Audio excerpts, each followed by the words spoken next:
Salut tout le monde, c'est ML2G et Ombrist. Hey, salut tout le monde. Et on se retrouve pour les réactions complètement gelées de Battleground. Alors complètement gelées parce que cette vidéo est sortie 2 semaines après le show. On a une vie. On a bien vu que la dernière fois, j'ai dû faire j'ai dû donner mon avis sur un show avec Jodan parce que malheureusement Ombrist ne pouvait pas être présent. Il y avait des choses à faire. Cette semaine c'est encore pire parce que je déménageais et Ombrist déménager quelqu'un, donc tu sais c'est le truc de fou quoi, donc on n'a pas pu se capter avant. Et Ombrist vient de rentrer, donc maintenant on va tourner la vidéo de nos avis sur Battleground, un show spécial SmackDown. Voilà, je crois que j'ai tout dit, donc on peut passer au premier match. Ouais, match de kick-off si je me trompe pas. Un donc, match kick-off, c'est ça. Ty Dillinger contre Aiden English. Hein. Voilà. Que dire de plus, mis à part que c'est le match Bouchereau qui a servi à rien. Je crois que dans les pronostics, on s'était même pas attardé sur le match. Je crois qu'on n'en avait pas entendu parler en plus. Si on a, je sais même plus. Non, il me semble qu'on n'en a pas entendu parler parce qu'ils ont donné ce match-là quoi la veille. Donc on n'en a pas parlé pendant nos pronostics. Mais honnêtement, on s'en bat un petit peu les fesses parce que ces deux catcheurs, moi, ne m'intéressent absolument pas. Mais j'ai quand même été content que ce soit Aiden qui gagne parce que Ty Dillinger, je peux pas blairer ce catcheur. Me demandez pas pourquoi, hein, c'est peut-être physique ou j'en sais rien, mais j'aime pas ce catcheur là. Du coup j'ai été content de voir Aiden gagner. Par contre il est relou à chanter. Ah non mais ça c'est horrible, c'est bête, ça fait perdre du temps sur tous les trucs. Après le match, j'étais un peu surpris sur la fin parce que disons que généralement les matchs de kick-off ça dure soit 5 minutes, soit voilà, t'en as plusieurs et puis t'as beaucoup de blabla. Et là ils l'ont calé juste avant la fin du kick-off, c'est-à-dire que on enchaînait le kick-off était fini, hop, on enchaînait direct sur le show. Pour une fois ça faisait plaisir. Donc la performance des deux était quand même assez intéressante. J'ai quand même bien aimé, même pour du kick-off. Mais bon, limite, match de kick-off, c'est un peu... ça sert à pas grand-chose, quoi, parce que tu sais même pas vraiment regarder, quoi. Oui, c'est ça, surtout que toutes les personnes ne sont pas encore installées dans le show.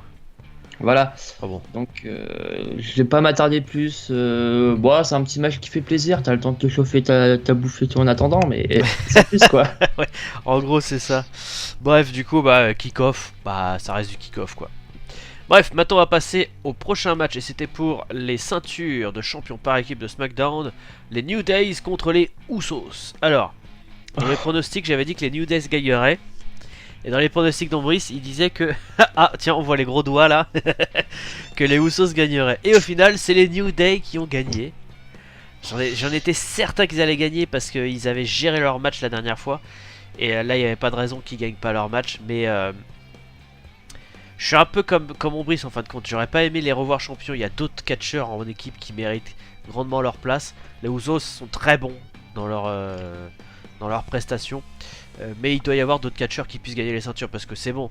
Les New Days maintenant ont gagné les ceintures par équipe de Raw et SmackDown, ils ont marqué l'histoire, on est content, blablabla, et on va encore nous emmerder avec ça. Bon, du coup, les derniers mots sur le match était quand même oufissime. Très belle performance des deux équipes.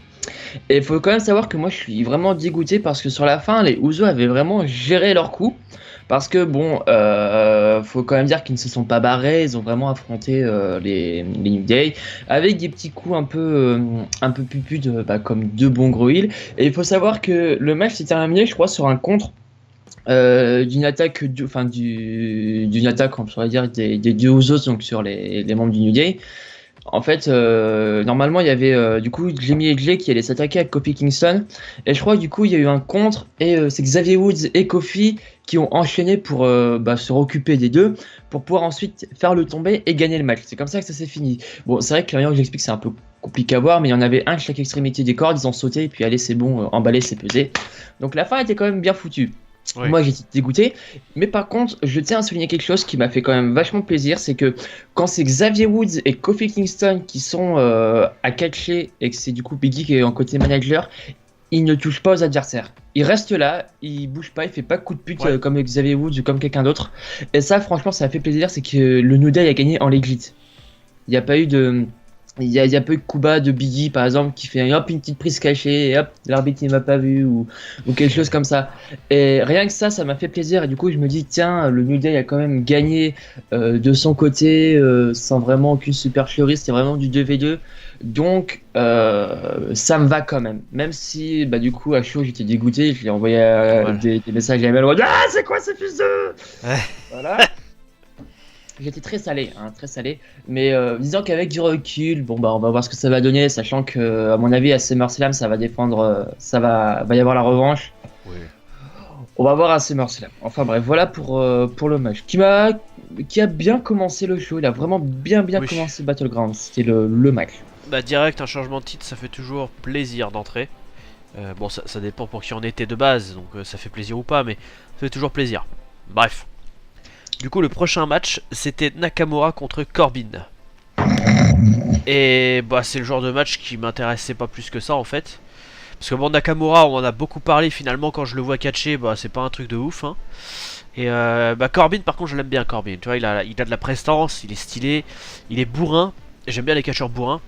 Donc le match était sympa. Par contre, bah, comme c'est à froid, j'ai pas vraiment de souvenir de ce match-là, mais je sais que c'est Nakamura qui a gagné, et c'est tout. Mais Nakamura, forcément, c'est le gars qui est en train de monter les échelons. Oh là là, c'est moi le plus beau, c'est moi le plus fort, c'est moi qui gagne tout.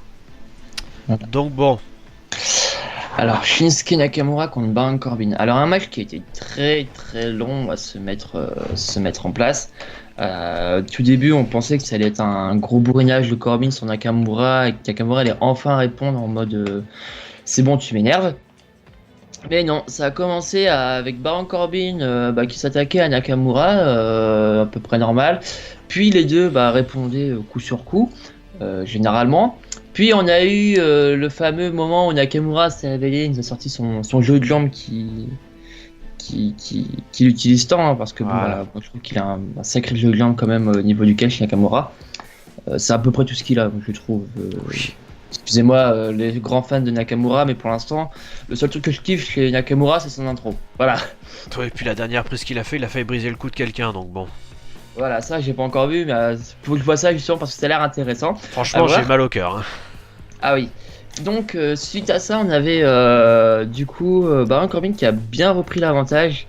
Puis arrive du coup le second souffle de Nakamura qui malmène Baron Corbin. Et au moment où le Kinshasa allait partir, eh bien, d'où, de quoi, de comment, il y a un clip shot qui apparemment arrive de la part de Corbin sur Nakamura.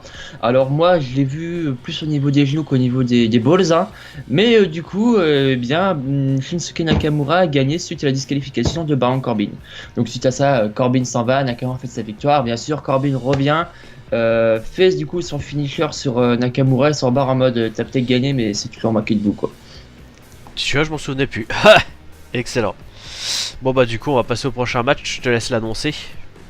Ah, alors, prochain match. Est-ce que je suis dans l'ordre? Je ne sais pas. C'est un match à 5. Ah, le match féminin. Eh oui. Voilà, le match de la surprise encore une fois. J'étais vraiment surpris de voir ça. Donc c'était Tamina, Natalia, Charlotte, Lana et Becky Lynch en Fatal 5-Way Elimination Match. Voilà. Donc, eh bien, comme je l'avais deviné, pas pour le résultat bien sûr, mais pour ce qui allait se passer pendant le match, on a eu la petite alliance Tamina-Lana qui est arrivée comme ça, en mode bonjour, je suis là, un petit cheveu sur la soupe.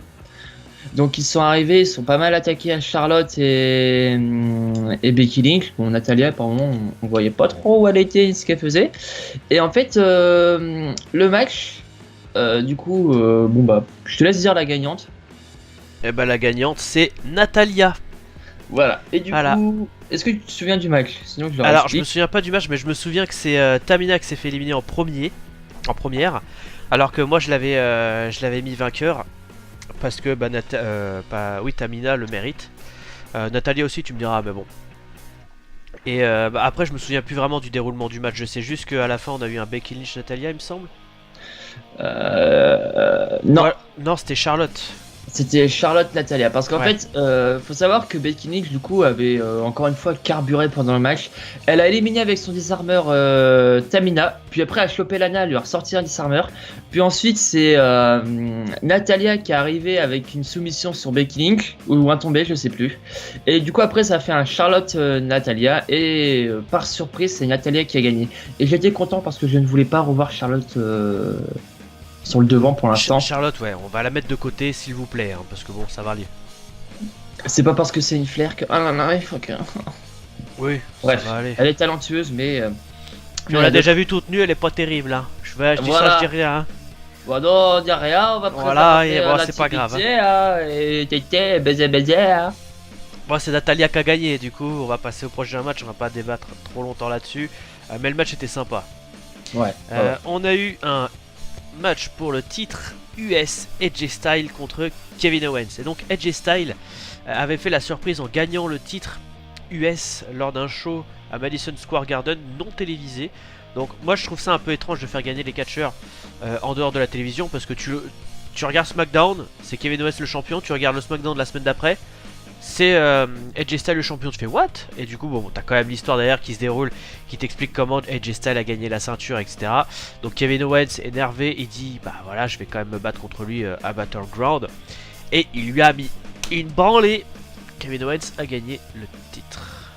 Oui, mais il y a eu un peu un truc parce que Edge Styles n'avait pas les épaules au sol quand le tombé a été fait.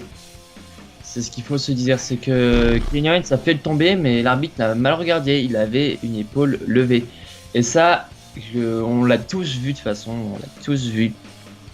Et ce qui fait que bah, c'était un peu la supercherie et que bah, en ce moment même à SmackDown, vu qu'on a un peu 2 semaines de retard, bah, ça joue là-dessus. Bon, encore une fois, moi j'ai encore rien vu, mais apparemment Ouais. ça joue beaucoup là-dessus. Mais tu vois, c'est marrant parce que moi je l'ai pas vu son épaule se lever. J'étais tellement content pour Kevin Owens que j'ai j'en avais rien à foutre en fait. Ah, c'est pour ça qu'après il était debout, il a fait non, non, you didn't beat me, hein, un style, tu vois. Non, le match était beau, était Ouais. bourrin, c'était un peu du bon match qu'on cherchait à voir.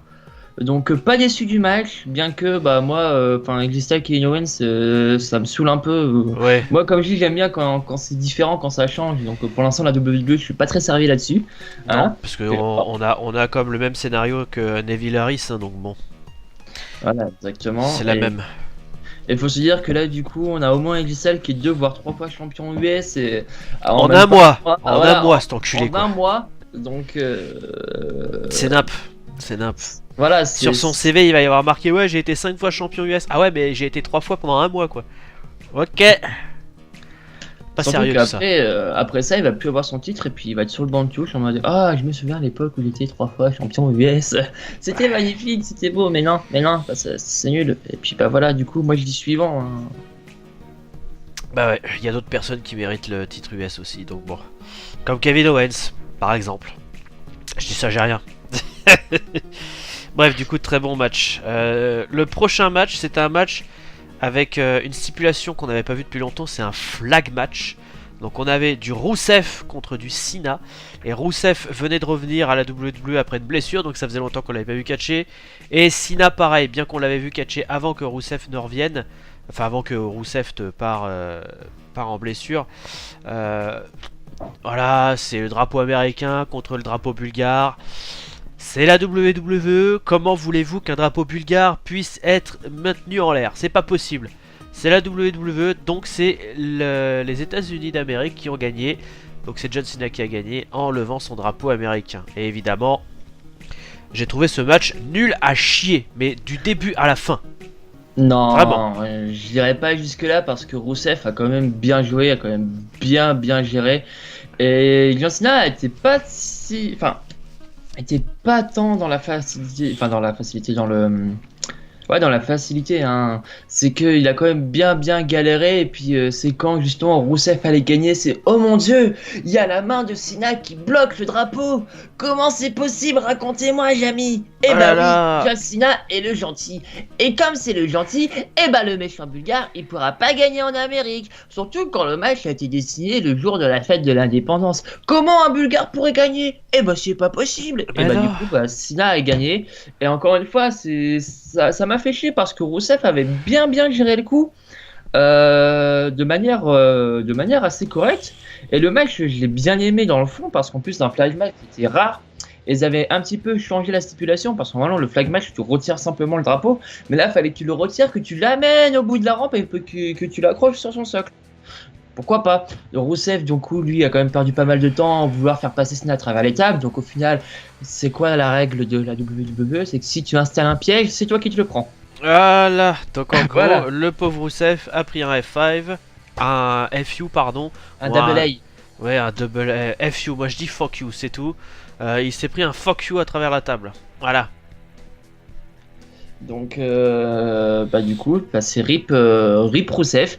Cena qui l'a emporté. Et du coup, moi, j'ai quand même, je le dis, j'ai bien aimé le match. Même à froid, là, je garde un bon souvenir. Moi j'en garde un mauvais à froid. Enfin bon. Je laisse passer à la suite. Alors la suite, et ça c'est un match que je trouve débile de le mettre juste avant le main event. C'est du Mike machin bidule contre Sami Zayn. Why? What the fuck is that? Pourquoi vous mettez un match comme ça? À la limite, même Hyder, Dellinger, ça serait la même de le foutre ici, quoi. J'ai pas compris pourquoi ils ont mis ce match là, c'est sûrement pour faire boucherou. Mais ils ont fait une vieille feud entre Zayn et Mike. Et déjà, j'aime pas du tout le personnage de Mike avec l'autre nana, j'ai oublié son nom là. Maria Kanellis. Voilà, Maria, voilà, Kanellis, voilà. Ils sont ah, I love you. Ah, you are the love of my life. Ah, putain, alors là, ah, qu'est-ce que ça m'énerve. Ah, c'est vraiment le truc, mais qui me fait ressortir de moi-même. C'est casse-couille ça. Et votre amour me fait gerber. Mais c'est ça, et puis Zayn qui a rien demandé. Ouais, attendez les gars, je suis en train de faire mon lacet, c'est bon, je vous ai pas dérangé. Non mais c'est quoi cette... Non, non, non, non. Non, je suis désolé. Non. Ce match c'était de la merde.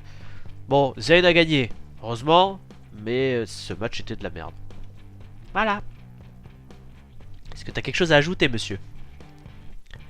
Rendez-nous la Maria Kanellis qu'on avait à l'époque. Ouais. Celle ça... qui posait dans Playboy.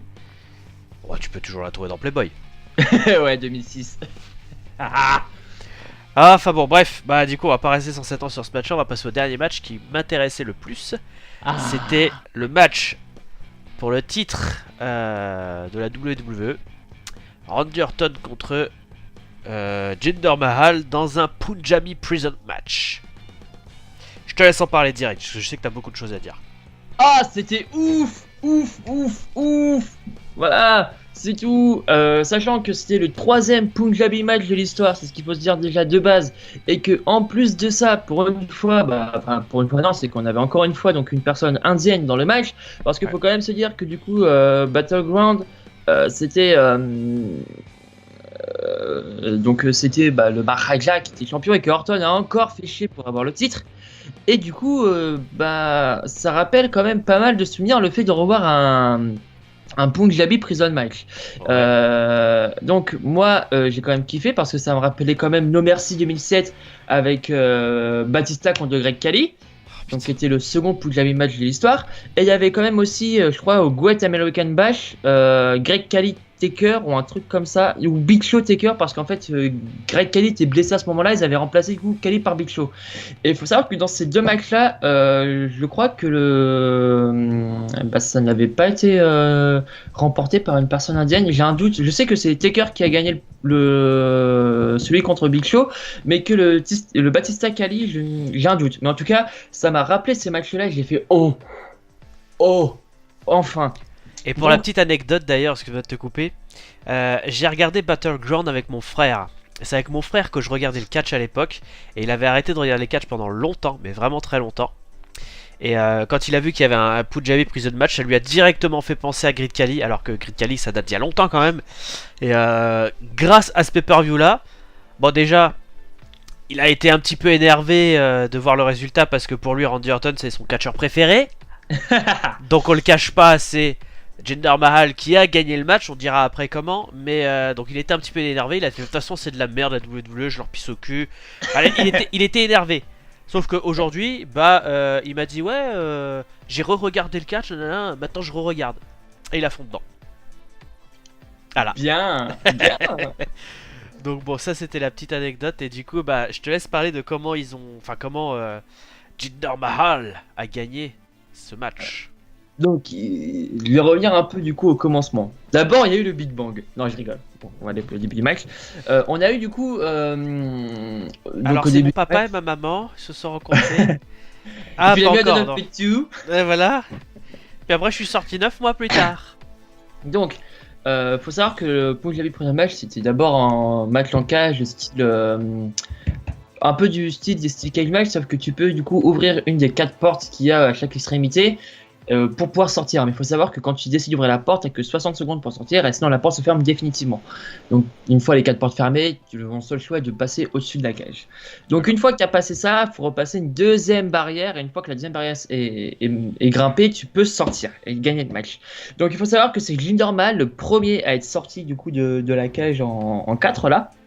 Ouais. Mais que Jinder Mahal est quand même sorti grâce au trou de balle Brother. c'est vrai que ces petits cons, ils étaient cachés sous le ring. Bah oui, mais non, mais on peut pas venir, Maharaja, c'est bien. Ouais, parce que Randy Orton, il a fait ouais, tu veux me mettre dans une cage avec toi, mais y a pas de problème, mon gars. Y aura pas tes deux petits cons dans le match. Tu vas voir, tu vas être face à moi, tu vas rien comprendre. Ouais, bah ils étaient quand même là, les gars. Et oui, c'est ce qui pose le problème. Et du coup, bon bah, Orton a été pas mal malmené du coup par ces deux-là. Arrive aussi le fait où les deux arrivent en haut, bien proches, parce qu'Orton a pu prendre de l'avance vu qu'il avait de la hauteur du haut de la première cage. Et en fait, par la suite, ça arrivait à un gros match, un bon gros moment bien bourrin, sachant que bah, les deux frères en ont pris plein la gueule encore une fois. Comme d'hab. Ah ouais, non mais ça c'est jouissif par contre. Orton est Punching ball, les mecs, quoi. un bon moment quand même à se battre au candlestick entre Mahal et Orton. Ah, c'est vrai, oui. Ouais, il y a un petit moment candlestick qui m'a bien plu. Et moment où Orton allait bien prendre l'avantage et bien gagner. Et là par contre c'est le moment où on s'est dit what the fuck. On entend la musique de Jinder Mahal. Et là, qui arrive? Je te laisse l'honneur. The Great Khali. Voilà, de Great Khali qui arrive. Et du coup, moi j'étais hyper content. J'ai fait oh. J'étais oh trop content. Oui, on a vu le petit truc. Non, ouais, c'était pas grillé, mais bon, c'est pas grave. Au moins, on n'entend rien. Non. Mais j'étais en mode oh. Et puis j'étais super content. J'ai fait oh trop bien. Ah, et c'est du pareil coup... avec mon frère, on a été comme deux fous, quoi. Ah ouais. Mais ça l'a énervé. Il a fait mais non, mais c'est de la merde, mais putain, c'est pourri. Ah, il était énervé, hein. Et du coup, mais quand le Great Khali a secoué la cage, j'ai cru qu'Orton allait vraiment tomber, hein. Oui. Il s'est rattrapé, mais par je ne sais quelle manière. Il a fait wow. Ça Et puis tomber de là-haut, tu te fais le coup du lapin facile avec les bambous qu'il y a derrière. Hein. Ah ouais, non, mais du coup, bah, il a dit avec une normale à gagner. Et voir le Great Khali, j'étais en mode. Mais bon, juste pour info, vu que t'as pas encore regardé les SmackDown qui arrivent, on l'a pas revu, Great Khali. Hein. Oui, à mon avis, il va être faire en part-timer de temps en temps. Bon, bah, il va faire 2-3 apparitions. À mon avis, on va le revoir à SummerSlam. À mon avis, Jinder Mahal, il a juste frotté la lampe magique, il a fait « Faites que ce match soit gagné par moi, amène-moi mon mentor, amène-moi Great Khali !» Puis t'as un génie qui est sorti, Great Khali il est arrivé. Voilà. Comme dans Ouais. Aladdin. Ça a fait très plaisir en tout cas de le revoir. J'ai fait oh. Ça rappelait des souvenirs, ouais. Bah, ça rappelait plein de trucs. Hein. Moi, ça m'a rappelé entre autres la rivalité Cena-Khali. Tu sais ce qui m'est revenu en tête quand j'ai vu Great Khali? Great Khali qui a écrasé la tête de Rey Mysterio qui pissait le sang par la bouche. C'est la première image qui m'est venue. Moi, j'avais aussi un match ridicule de Survivor Series, Great Khali contre un Struggle.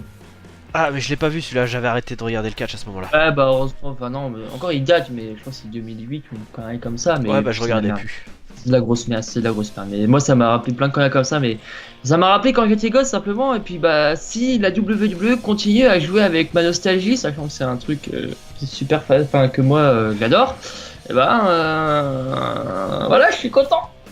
Bah oui, normal. Donc voilà un peu pour le pay-per-view. Voilà pour Battleground. Alors si on devait lui donner une note, personnellement c'est pour moi le deuxième plus mauvais pay-per-view que j'ai pu voir depuis le début, depuis WrestleMania. C'est vraiment pas le meilleur. Vraiment l'avant-dernier qu'on a vu, Great Balls of Fire, il était vraiment top. Mais celui-là, ouais, à part le Punjabi Prison match, les matchs contre Usos et New Days, il était fou aussi. Les matchs avec les femmes, bah c'était pas terrible, le reste c'était pas terrible. J'étais juste content pour Kevin Owens et c'est tout quoi. Ah, moi je lui mettrais un. Allez. Je dirais maintenant que j'en ai reparlé avec quand même pas mal de mémoire, on va dire. Parce que faut savoir que moi, quand je l'aime pas, je me souviens pas. Je dirais que je lui mettrais un peu un 12-13 parce que j'ai pas envie de mettre des notes négatives parce qu'il y a quand même du taf de ouf, donc il y aura au moins mais bon, pour les performances. Tu peux faire du taf et tu peux faire de la merde aussi. Hein. Oui, non mais ça je suis d'accord, mais en tout cas je lui mettrais 12-13 ou allez, on va dire 13. Pas le show de l'année, mais j'ai quand même passé un bon moment et j'ai réussi à rester éveillé jusqu'à la fin malgré que j'étais très fatigué et que je m'en allais le lendemain en déménagement. Donc je suis quand même content d'avoir pu tout voir. Et dans je trouve le match, j'ai trouvé l'ensemble assez correct, bien qu'il y avait des matchs qui servaient à rien. De toute façon, là c'est SummerSlam qui va arriver. Et dans 2 semaines. Voilà, dans 2 semaines, oui. 2 semaines. Et j'ai juste une chose que j'espère, c'est que le show sera meilleur que WrestleMania, parce que on appelle beaucoup SummerSlam le WrestleMania de l'été. Oui. Moi, je le considère comme tel. Et en plus, ça, ce qui m'a fait plaisir, c'est que Philippe Chiro et Christophe Agius seront là-bas. Ah, enfin. Voilà. Donc, d'autant plus que moi je suis content pour ça, et puis on verra bien par la suite, et on vous retrouvera très rapidement pour les pronostics, sachant que vu que c'est vieux sorti en retard, l'autre du coup vous paraîtra plus proche. Voilà. C'est ça, après on verra comment ça se passera parce qu'étant donné que toi tu vas pas tarder à commencer à travailler, moi la semaine prochaine j'ai des rendez-vous pour potentiellement trouver du travail, on sait pas comment ça se passera, mais vous aurez la vidéo, les pronostics avant que le show commence, c'est quand même mieux. Hein. Quoi qu'il arrive, vous aurez vos vidéos. Alors en temps et en heure, vous l'avez dit à la présentation de la chaîne, on fait comme on peut. Mais en tout cas, vous aurez les vidéos quoi qu'il arrive, on s'y engage. Même si c'est tard, même là c'est 2 semaines, on s'est dit allez c'est bon, sur un créneau, on fait la vidéo. Oui, voilà. Faut que ça tienne quoi. C'est ça. Voilà. Du coup, on va vous laisser. Et puis on fait des bisous. Voilà, désolé pour l'attente, et puis n'hésitez pas à partager votre avis dans les commentaires ou sur le Discord, parce que le Discord est là pour ça. Mais un petit truc à souligner pour le Discord, évitez de spoiler quoi que ce soit pour les shows, parce que je sais qu'il y en a qui regardent les shows en live directement sur des streams sur internet. Moi je regarde les shows en téléchargeant le show justement le lendemain. Donc les gens qui le regardent en live, des fois me spoilent ce que je vais regarder après. Et ça m'énerve un peu. Donc il y a des rubriques dans le Discord, Raw, SmackDown, NXT, 205 Live, TNA même si personne n'y parle dedans. Il y a même Japan Wrestling et il y a le général. Dans le général on parle de tout et n'importe quoi, mais on évite de parler des shows qui se passent. Voilà. Sur ce, pendant que Brice tape sur son clavier, voilà, non, mais on va vous laisser. Tu parles de spoil, je m'en bouffe un sur le Discord, tu vois, donc... Non mais c'est ça qui est relou. Enfin, bon, le Discord il est bien pour qu'on puisse parler, mais il faut vraiment éviter le spoil dans le général. Le général, on parle entre nous. Les rubriques spécialisées qu'on a créées, c'est justement pour parler du show en question. Et nous, on n'y va pas tant qu'on n'a pas regardé le show. Sur ce, on vous laisse. Merci d'avoir regardé, portez-vous bien et à bientôt. Bye. À bientôt, bisous.